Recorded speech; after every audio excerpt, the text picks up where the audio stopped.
And take one. Awesome, thank you. All right, so same thing with you. I think it would be awesome to just hear a little bit of your backstory, how you ended up here. Introduce yourself, how you ended up here. Absolutely. My name is Gleason. I'm the Director of Education of the Diatribe. I use she, her, and they, them pronouns. And I've been a part of this organization since the beginning, since before it was an organization. It was a bunch of artists and folks just wanting to support each other and lift each other up. And we kind of fell backwards into going into schools. And from there, we've grown, and in the last few years, got our became a nonprofit organization, and that's when I took on this role and started creating curriculum and working with young people. Spoken word is something that has empowered me, given me space and voice when I felt voiceless, gave me an opportunity to be authentic, and so this work for me is about giving that opportunity to others. That's great, awesome. How long, just out of curiosity, how long? Since 2013 was when the work Wow. started, Oh, so whoa. 7 years. Okay, sweet, you're OG.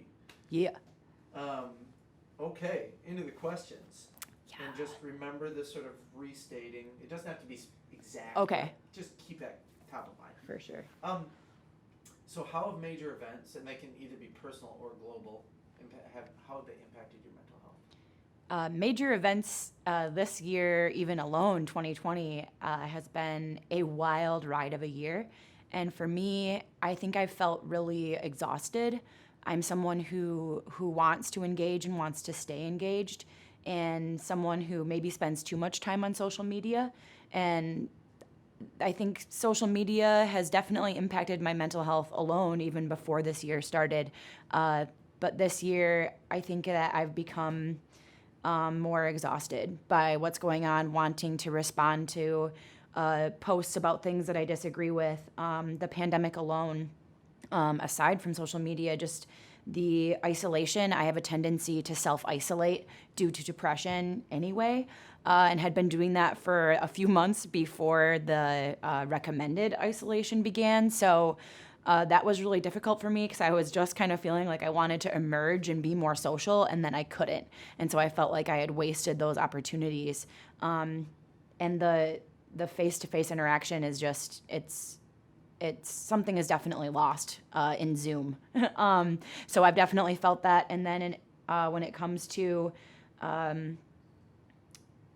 all of these issues with police violence and the uprisings that are happening around the country, I'm feeling inspired and wanting to do my part. But again, also feeling exhausted, but knowing that I need to push through that. And so I think that taking rest and taking breaks is important for the mental health, but also to continue to keep coming back to the table.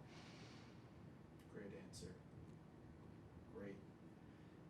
If you could personify mental illness, smells, tastes, sounds, how would you articulate that? For me, mental illness, when I think about what it looks like and sounds like and smells like, it looks like me scrolling on my phone to avoid doing work, to avoid thinking and feeling, even though I just said it also makes those feelings worse. But it looks like me scrolling on my phone when I should be getting other things done. And then it looks like me beating myself up when I should be getting things done. It looks like a cycle, like a miserable Ferris wheel. It sounds like the same sad song on repeat, the song that I know is not going to make me feel better, but I listen to anyway. It smells and sounds like shame, and it feels like staying up all night, dragging myself through the mud.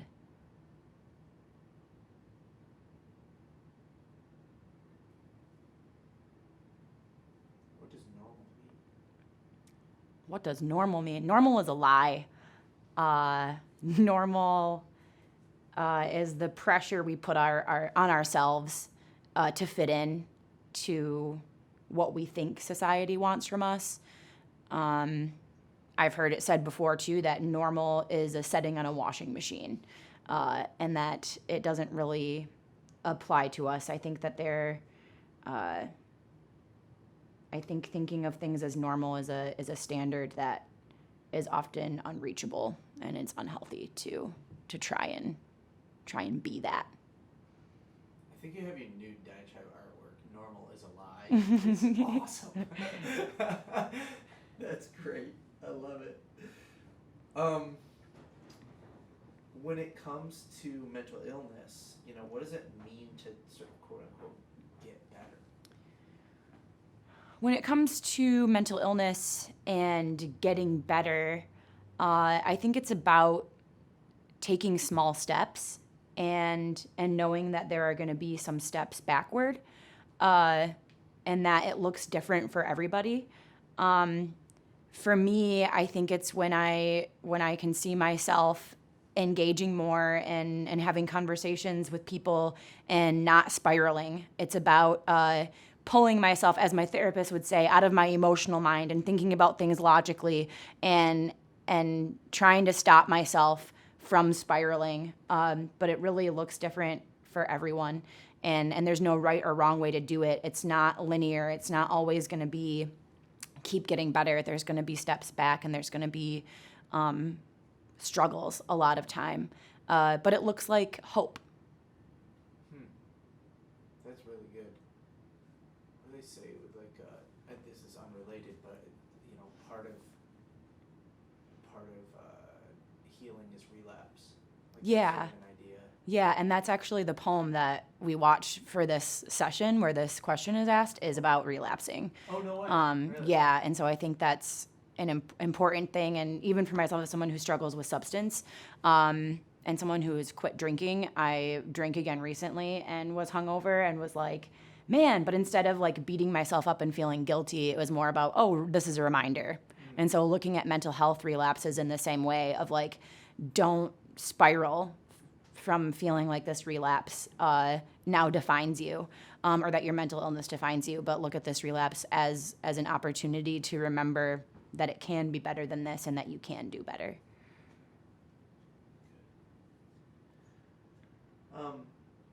What are some ways besides writing that you like to use to cope with mental illness? So writing is definitely a go-to when it comes to coping with mental illness for myself. But also, I love to ride my bike. I biked and skated to Mackinac City from Holland last summer, and that I fell in love again with riding my bike. I have a poem about how riding my bike is something that saves me and pulls me out of my own head. That physical engagement, my relationship with my body and with the world around me, it's an opportunity to take part in nature. And exercise is just great for the brain, for me. And so that's one way. Another way is that I talk to friends. That's a great way to process. It's similar to writing, because what that does is it takes you out of your head. Oftentimes when I'm spiraling with anxiety or depression, it becomes illogical, but I'm not aware of that. And so then being able to talk to someone and saying it out loud, and you hear yourself and you hear their response, and oftentimes we're harsher on ourselves than we would be to other people. And so having someone else be kind to us, but also hear us and acknowledge the pain, the struggle is really important. So talking and having fellowship with friends, and also getting outside and in nature are both ways that I'm able to cope. Dude, that's rad. You rode all the way to... Yeah, in 6 days. Yep. Did That's like so 60, cool. 70 miles a day. Yeah. Wow. What would you do in between? I'm just... Sorry, this is off. Yeah, I'm it's just okay. curious, like, what would you do in between? Like, would you just camp? Yeah, we camped. I stayed at my grandma's the first night because she was like 60 miles from here. And then my dad drove, and so he would set up camp and then oftentimes pick me up wherever I was and drive me to the camp site, because the campsites weren't always right on the route. But Sweet. yeah. That's so cool. Wow, Thanks, that that's sounds fun. really fun. I don't know. I've definitely never ridden that far, but it sounds fun. It was fun. I love riding my bike. I just never thought about riding that far. Okay. So this is similar to some previous questions, but how do you pull yourself out of dark places, or as you are putting it, sort of that spiral?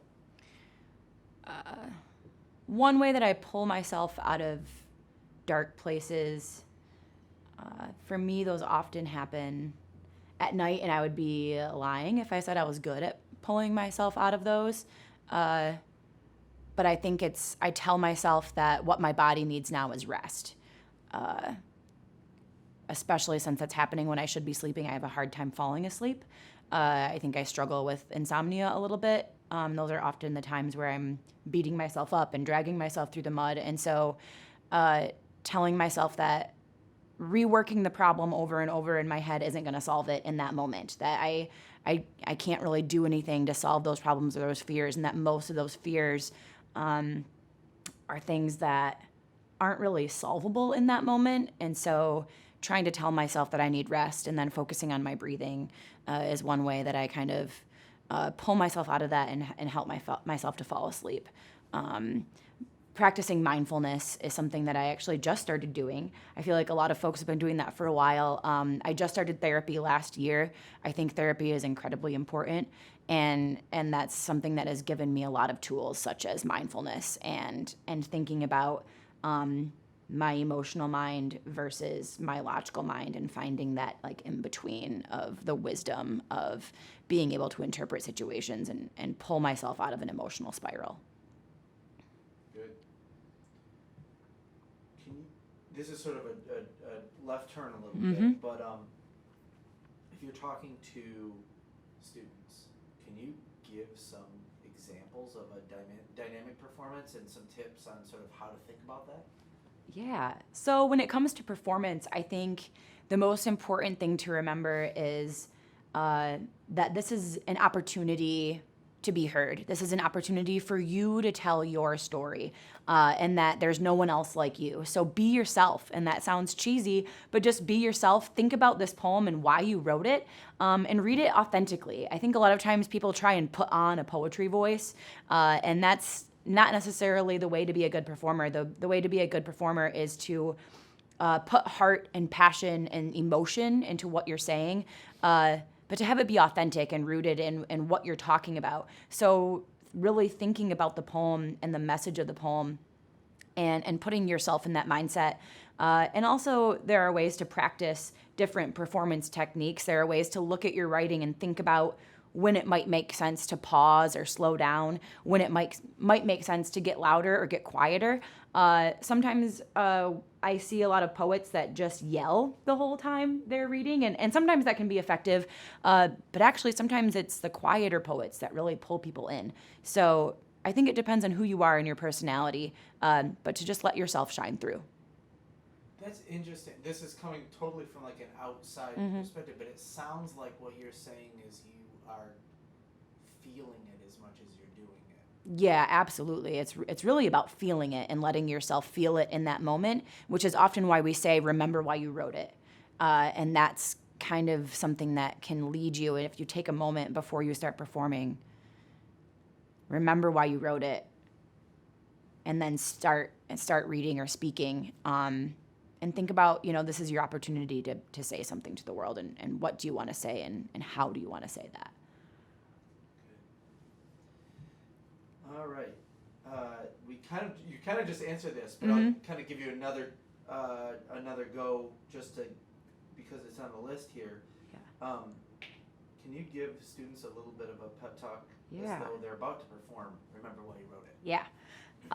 So I know a lot of you might be nervous to perform. Maybe it's your first time performing. And so I would just say, you've got this. This is something that might be nerve-wracking, but is going to be really empowering.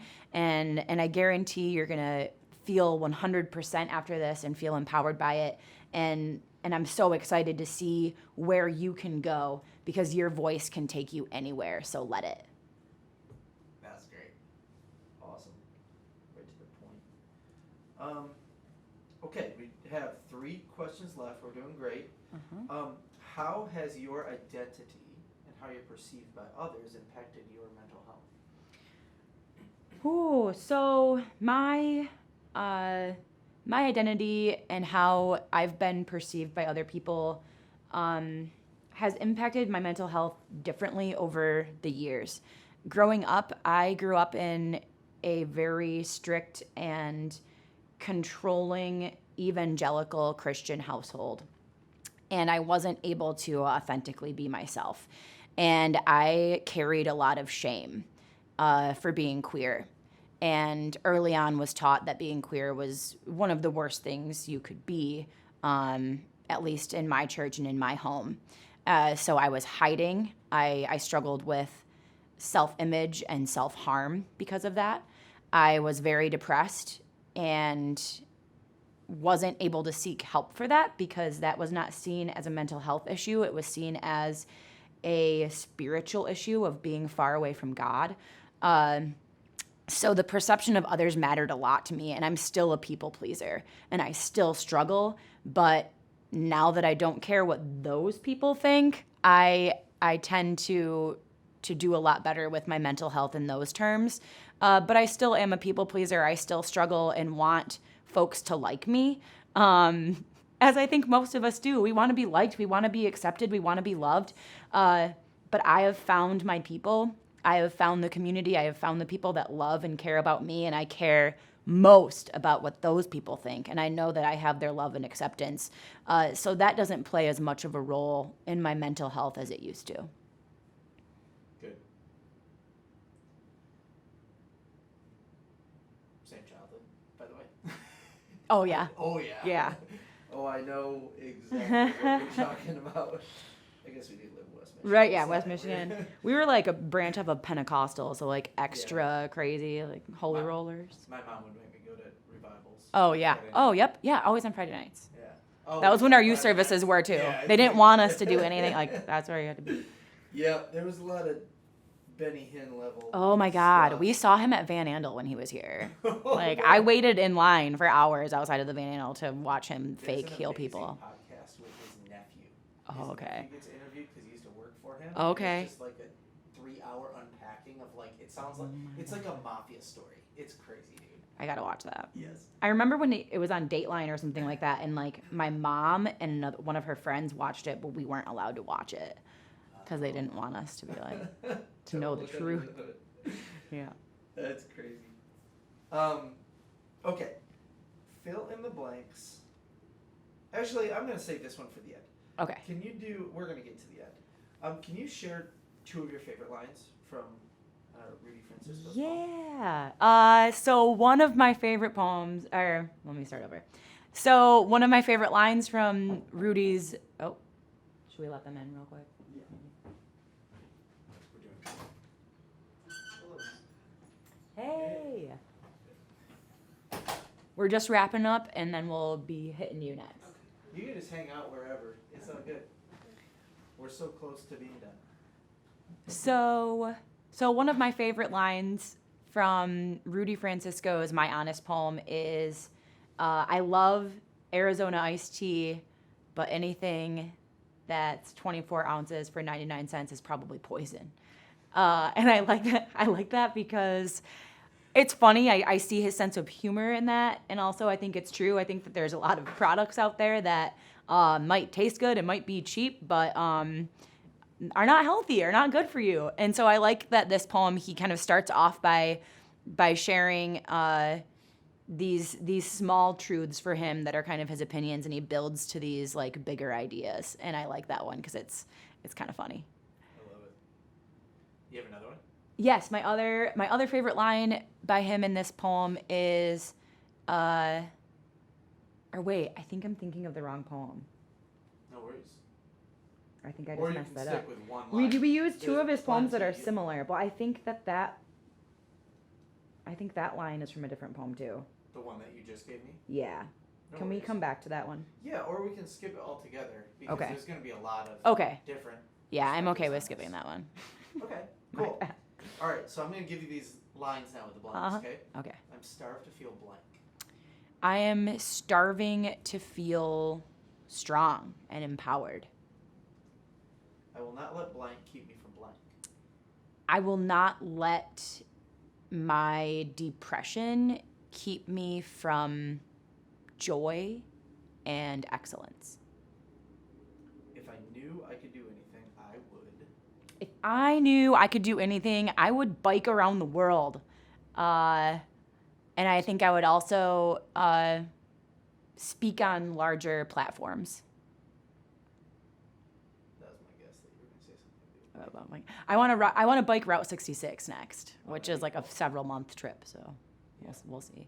It's like a biking route of glory and sadness. Yeah, I know. Yeah. I've driven a bit of it, and it's like so cool and also depressing. Yeah. Okay, this is the really complicated one. Mm-hmm. So my blank, which is sadness, hardship, struggle sort of oriented, is a blank, and but I am a blank. Okay.